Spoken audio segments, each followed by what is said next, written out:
We've all heard it said about just about every PC component. The more, the faster, the better, right? When it comes to RAM, this particular bit of science gets taken to absurd lengths with those extreme gaming PC builds with 64 gigs of RAM and closed-loop liquid cooling. Well, the truth is you don't need anywhere near as much RAM as that for gaming. Beyond a certain point, it doesn't help at all. Coming to RAM speed though, our topic for the day, the answer isn't as clear-cut. To a certain point and in certain situations, RAM speed can have fairly significant performance implications. But before we get to that, what is RAM speed in the first place? What are we measuring here? To quickly refresh your memory, sorry about that. RAM is short for random access memory. Your data normally sits on your hard drive or SSD, both of which are relatively slow media in the order of things. They can't feed data directly to the processor without incurring a large performance penalty. The RAM sits in between your much slower storage media and your CPU. Well, technically the processor's caches, which are even faster, sit between it and the RAM, but that's besides the point for now, and feeds data loaded onto it from storage to your processor. Exactly how fast your RAM is determined by a standard set by JEDEC, the Joint Electron Device Engineering Council, a trade organization that sets standards for RAM, among other things. RAM speed is measured in megatransfers per second. The official JEDEC spec for DDR4 is only 2133 megatransfers per second. This means that, technically, all faster RAM modules are operating out of spec. Think of it like the factory OC manufacturers apply to graphics cards. DDR4 RAM modules are available at 3200 megatransfers per second and beyond. In games, RAM is used to swap assets in and out of storage as needed. The faster, the better then, right? Well, hold on. I'd caution restraint before you splurge on all those 3200 megatransfers per second DDR4 sticks. Just about every current-gen title runs fluidly at 1080p 60 FPS and well beyond in many cases. In my rig, with a measly 8GB of 1600 megatransfers per second DDR3 RAM. 8 gigs is pushing it a little in some games, notably Just Cause 3.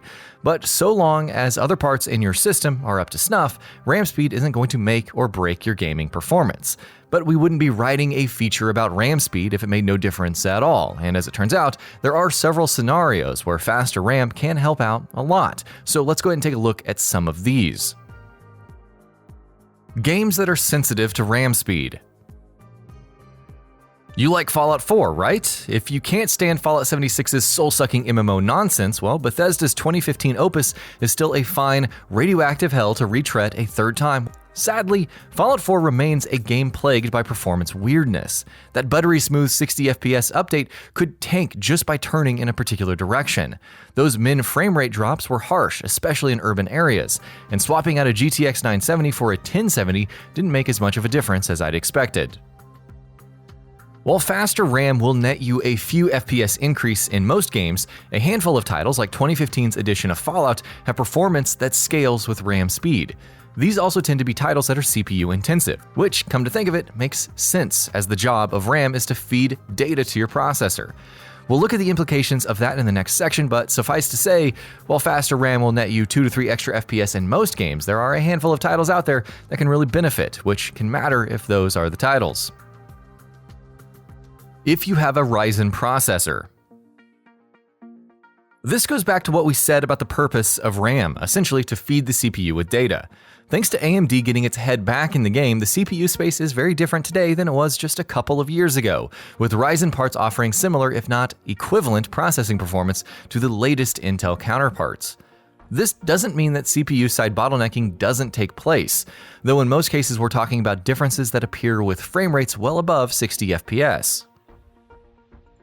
We've reached the point now where, in most cases, anything above 2400 megatransfers per second DDR4 doesn't offer a tremendous improvement in the majority of games with most hardware configurations. The Zen architecture, however, is peculiar because of its use of what AMD calls the Infinity Fabric interconnect between processor cores. The folks over at AnandTech have a fantastic breakdown of how the Infinity Fabric helps scale workloads across multiple cores effectively, but suffice to say, the new interconnect has significant implications on Ryzen's performance scaling with different speeds of RAM. This bears out in benchmarks between 5 and 10% performance uplift in many games, sufficient to nip at the tails of the equivalent Core i3 or i5 paired with lesser RAM.